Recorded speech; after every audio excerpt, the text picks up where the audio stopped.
Our next speaker is Fritz Landman. He's brings some unique skills to the table. He's an entrepreneur and an investor, someone that's done both successfully. He was at Microsoft for a while, where he led a $240 million investment into Facebook in 2007. I think that's done well. He's also invested in 70 technology companies, including Square, Pinterest, and Wish, a few of them that I've heard of. And now he's the CEO of ClassPass. So, Fritz, thanks for joining me. Thanks for having me. I'm going to start with, for people that don't know, what does ClassPass do? Yeah, so ClassPass is, we like to say, the world's largest health and wellness membership. So you pay a monthly subscription, and you can choose from many different tiers depending on what your budget is. And then you can access our network of 30,000 different gyms, fitness studios, and wellness providers. So the idea being, one day you might want to go to a traditional gym and lift weights. The next day, go to yoga class. The next day, do boxing. Then have a sports therapy massage, or go to an infrared sauna. So you can really kind of mix and match your routine and have a membership to all of these places, through one app. So you're the CEO now, and from what I understand, you weren't even involved in the company when it started. So how'd you end up at the CEO? Tell me the journey you've taken. Yeah, Pyle, the founder of ClassPass, has a great track record of recruiting investors to come work for the company. I think several of us on the management team started as angel investors. So, yeah, so my story of involvement was really I started as an investor. So I was living in New York City after a long career at Microsoft. You mentioned the Facebook investment we did there. I like to joke that was the best corporate venture investment and worst GP remuneration in history. So did a startup in Seattle and sold it, moved to New York, and started a couple businesses. One was a sort of machine learning driven hearing aid company called Doppler Labs. Another was a business that started with my wife that Greylock ended up backing. And so I was incubating companies and met Pyle, the founder of ClassPass. It was actually called Classtivity at the time. She had been working on concepts under this company's umbrella for three years before that. Several different name changes. It was called Dabble NYC at one point. And I met her when she had the idea to pivot it to a recurring subscription, and she was going to focus it on studio fitness, the boutique fitness movement. And so the original ClassPass was called the Passport, and I led the seed round to fund the company's sort of evolution into ClassPass with my partner Hank and a bunch of angels that I do deals with.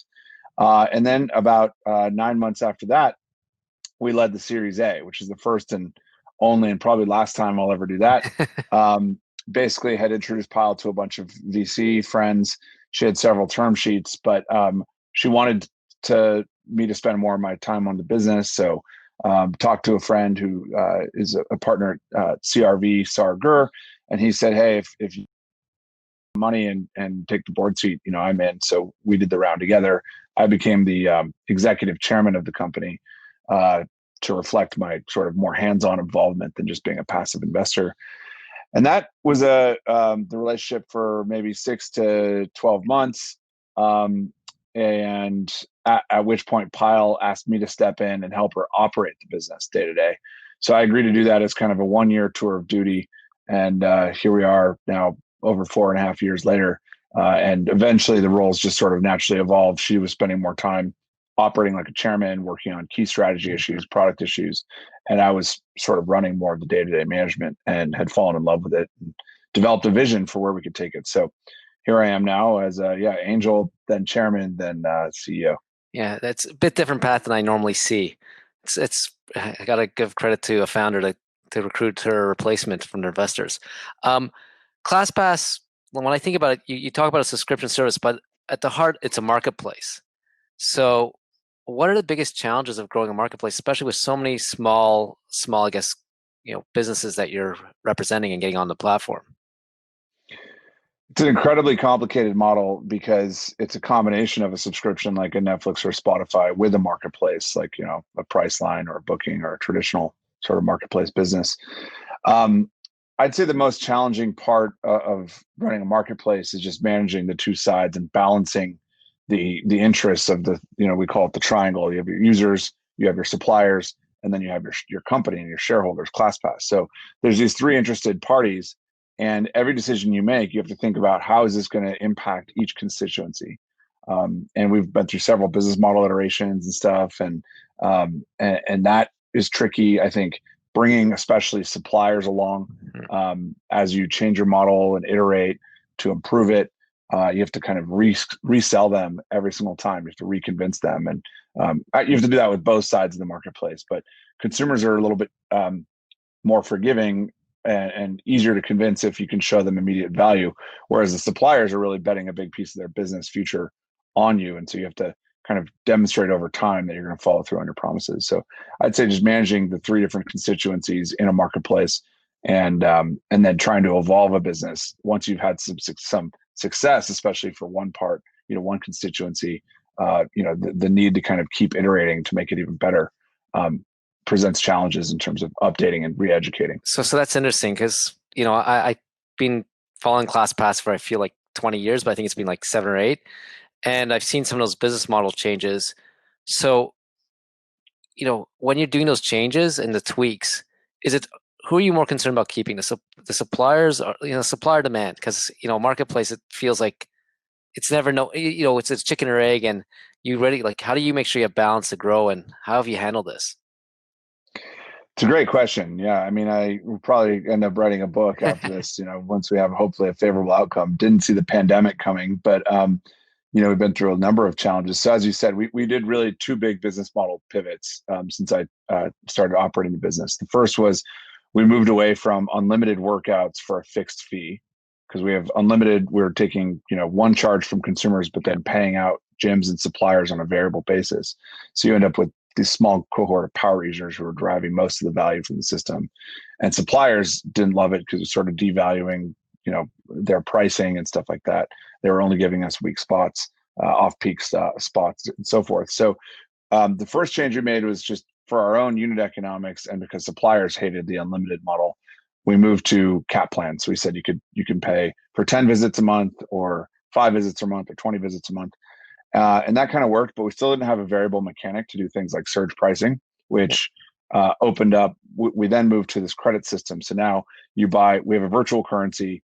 You buy these credits, they expire, although they roll over. We want you to actually use them, because if you don't use them, you churn. It's a month-to-month service. And so now a supplier can join the platform, even if they're a really premium brand like a Solid Core, or Bears Boot Camp, or Rumble Boxing was a recent convert to ClassPass who's had great success. They've been really reluctant when it was only super cheap spots.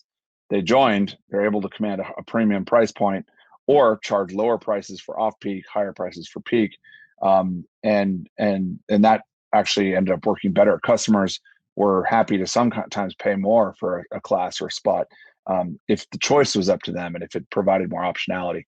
Interesting. So those are the model iterations. And the challenges of going through them really kind of reflects back. The first one was really to save our own business in response to suppliers. We were going unit economic negative, and as a cohort would mature, you had what we call adverse selection, where the power users would be the ones to stay longer, so the profitability of a cohort would decay over time. Combined with the fact that suppliers hated the unlimited model, that's why we moved to cap plans, and we were on the cap plan model for about a year. But that's when we saw, hey, there's still suppliers not joining because they can't charge more. There's still suppliers holding back spots that are going to waste at $0 because their expected value is above whatever rate they were paying for remnant inventory. And we couldn't introduce things like massage or cryo or infrared sauna or a visit to the Four Seasons Spa in Singapore if we had a single price point, right? So the introduction of a variable pricing mechanic was actually in the best interest of all of our constituents. ClassPass was sort of neutral from a unit economic standpoint, although retention went up. So I guess we're better off from an LTV standpoint, but it was really about giving customers more choice and flexibility, and giving partners more of a way to monetize their excess capacity. Yeah, it sounds like you got to a model that made more sense for all the stakeholders. So it sounds like, and I think for everything I read and everything I saw, you got to this new model. Everything's chugging along, and then I'll go to, like Julia mentioned it there. COVID hit. So 2 questions. How do you react? And then and then Julia's asking, what's the best thing that's come out of this so far? Yeah, great. I mean, yeah, it's a great question. I certainly navigating a fitness and wellness company through a pandemic was not high on my list of career aspirations. But the old adage of better be lucky than good. We raised $285 million, which we closed on like Christmas Eve. So we're well capitalized to sort of withstand the storm. It was interesting because we had a unique vantage point being in 30 countries and having many Asian countries.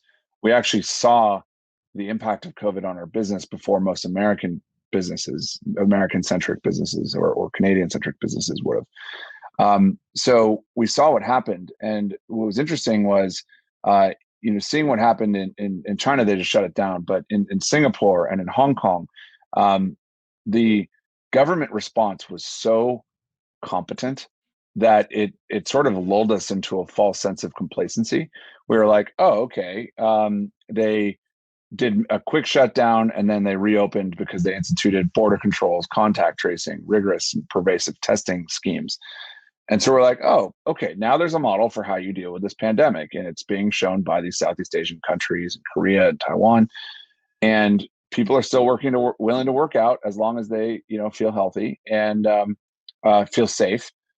And then we saw it come into Europe, and Europe just got totally gobsmacked. And then within days, it was in America. I remember hearing about the first community outbreak case in Seattle and the Bay Area. And within 8 days, I think it was, the 96% of our partners had actually shut their doors. Wow. So we went from having, tens of millions of dollars in revenue a month to, we decided to stop charging partners. Some other fitness players out there kept charging partners. We just put everyone onto a pause membership plan and turned our attention to how do we keep these studios and gyms in business. So we launched in 10 days a live streaming platform. So those people could just put their classes online or training and monetize. And then we launched a partner relief fund donation matching scheme where we match up to $1 million of donations. And now we're kind of focused on helping them reopen. We've been doing a lot of government advocacy to encourage a stronger government response, because I ultimately think that's going to be key to how fast we bounce back. But it was pretty disruptive. So, to say the least. Two questions, because we're running short on time. One, I'll take Aditi's question. It's, so now you're competing with the at-home fitness market. And it seems like it's a lot more crowded. So how do you become distinctive, and how are you basically competing online? Yeah, so I don't think anybody had aggregated live streaming. In fact, most of the 4,000 or 5,000 partners we have doing live stream classes, most of them weren't doing that before.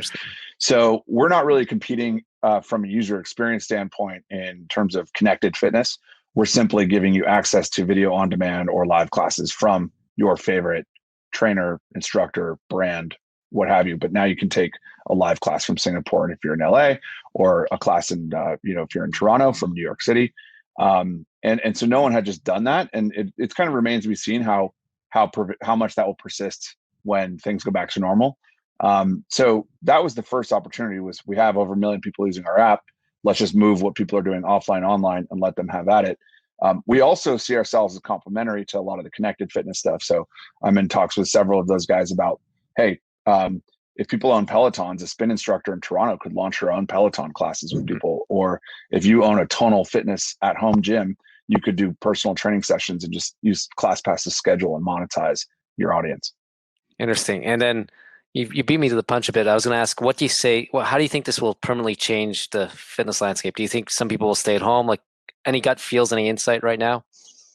Yeah, I think that there was already some migration of either inactivity or offline fitness that was moving to digital, right? Digital fitness unlocks fitness for a certain cohort of customers, especially those who are really time constrained or really nervous about working out physically in a space. It's intimidating sometimes. You tend to need to have a lot more disposable income to afford a Peloton or a Tonal or a Fight Camp. Toronto originated company. But so I think the convenience factor of at home, it's also more immersive than, the old Bowflex kind of stuff or just a dance video or whatever. So it's a great experience in many ways. I'm a consumer of it. And I think this is accelerating that migration more. It's getting more people to try it. However, we don't think it's going to kind of be one size fits all. We think in the same way that the best solution for fitness for each of us is some different permutation of experiences. It's very unique to our taste. I think that the future is going to be heterogeneous in terms of offline and online workouts. Like the online experience is still nothing like going to a dedicated fitness studio, having that community element, having an instructor maybe yell at you, more encourage you, having that music pumping. It just can't be replicated with like a VR headset. You know, I don't think I could do most of my workouts with my Oculus on. So, so that's one change. And then I think the second is perhaps temporal, which is outdoor workouts and more organized workouts outdoors. So our customers are demanding this. In Amsterdam, they've really cracked the code and moved basically studio fitness out into parks and stuff like that. And I'm really hoping that, or they'll like rent a hotel or an Airbnb and host classes there, or like outdoor clubs. It's really cool.